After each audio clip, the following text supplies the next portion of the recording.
האשכנזים יש שנאה בלב כלפי הספרדים והם לפעמים פולטים את זה, אתה מבין?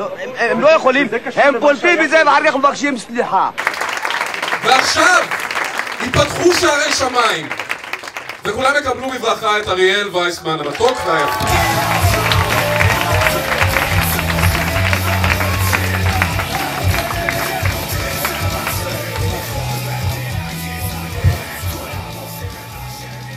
היי חבר'ה, מה קורה? אני קצת בדיכאון, התינוק שלי מת לא מזמן, הוא שכח לצאת מהאוטו. שכחני!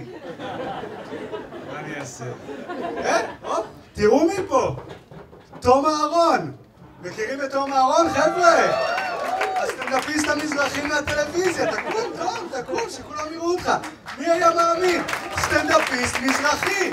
איך הוא הצליח לשמור, לעקוף את תקרת הזכוכית הזאת ולהיות סטנדאפיסט מזרחי, זה מדהים. רגע, איפה כל הפתקים שלי? אני מפגר, אני צריך פתקים. מה רציתי להגיד? טוב, מה, איך נכנסת? לא ראית את השלט בכניסה? אין כניסה למזרחים ולכלבים? מה, אין שלט כזה? אז יכול להיות שהמצב שלכם לא כזה גרוע?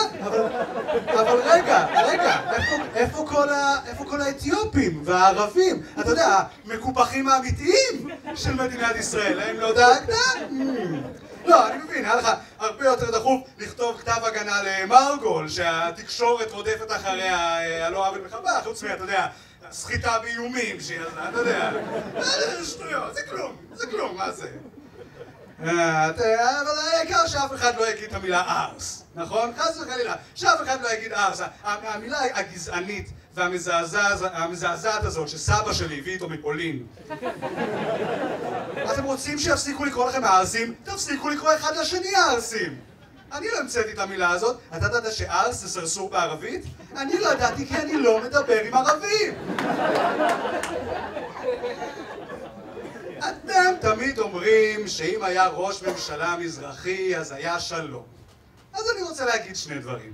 דבר ראשון, אם אתם כל כך רוצים ראש ממשלה מזרחי, אז תצביעו לראש ממשלה מזרחי. מה, אני הבעיה? אני בבחירות האחרונות הצבעתי לחד"ש, המפלגה של אסד.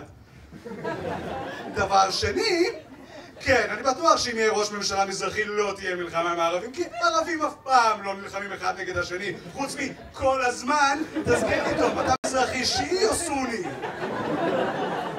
תהיה מלחמה, זה פשוט תהיה מלחמת חמולות. אגב, שמעת שקצב נבחר להיות נשיא השנה של מאקו? אתם כל הזמן מתלוננים שלא מקבלים אתכם, אתם לא מקבלים אתכם שום עבודה כי קוראים לכם בוזגלו וברדוגו. אותי לא קיבלו לרעיון עבודה בבלוקבאסטר כי אני אוטיסט. ובאמת, אם אתם מרגישים שמפלים אתכם בגלל השם שלכם, אז תשנו את השם. למי אכפת? למען השם? קוראים לך תום, לבן שלך יקראו שון, זה לא שם מזרחי. אמא שלך לא קרא לך תום על שם תום אבו עלי, הסולטן של אגרבה, היא קרא לך תום על שם תום אבני. אתה יודע איך קוראים לי בתעודת זהות? אריאל לוי יצחק וייסמן. אתה חושב שאני אוהב שיש לי שם של ילד מתנחל בן 12 שנחטף בצומת תפוח? לא, אבל זה מה שיש. מעצבן אתכם שכשמסתכלים עליכם אז ישר מניחים שאתם עבריינים. כשמסתכלים עליי מניחים שאני בתול. אני שולט במדינה? אני בקושי שולט בסוגרים שלי. באמת, אני כל הילדות שלי גדלתי בתחושה שאני ילד אפס. ילד מצ'וקמק, היו לי נעליים עם סקוץ', כי לא ידעתי לקשור שרוכית, אוקיי? לא הבנתי בכדורגל, זה לא עניין אותי. אתה יודע שכשהייתי ילד, אני לא אהבתי כדורגל, אתה יודע מה כן אהבתי? טרולים! טרולים עם שיער, הייתי מעריץ מטורף של טרולים, היה לי מלא טרולים, היה לי ילקוט של טרולים, היה לי עוגה ליום הולדת של טרולים, אוקיי? אבל עכשיו, וכל הזמן הזה, אוקיי? כל הזמן זה חלמתי, שיום אחד אני אגדל. ואנשים סוף סוף ירצו לשמוע את נקודת המבט שלי של האוטסיידר הזה.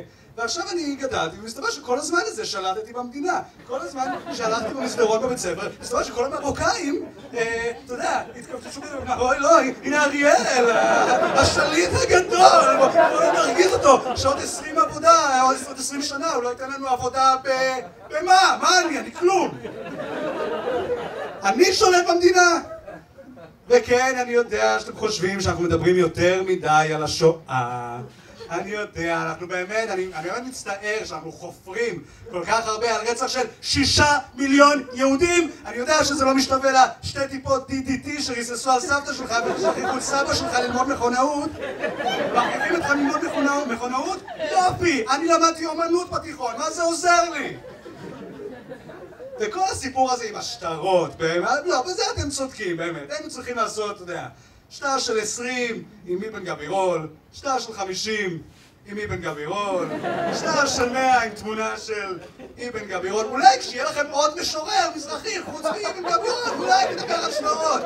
בוא נעשה שטר של 20, אבן גבירול, שט בספינה, שטר של 50, אבן גבירול במטוס, שטר של 100, אבן גבירול בחלל. בוא נהפוך אותו להלו קיטי, למה לא? זה לא שלוחים, חברים, זה שלופים עם פי.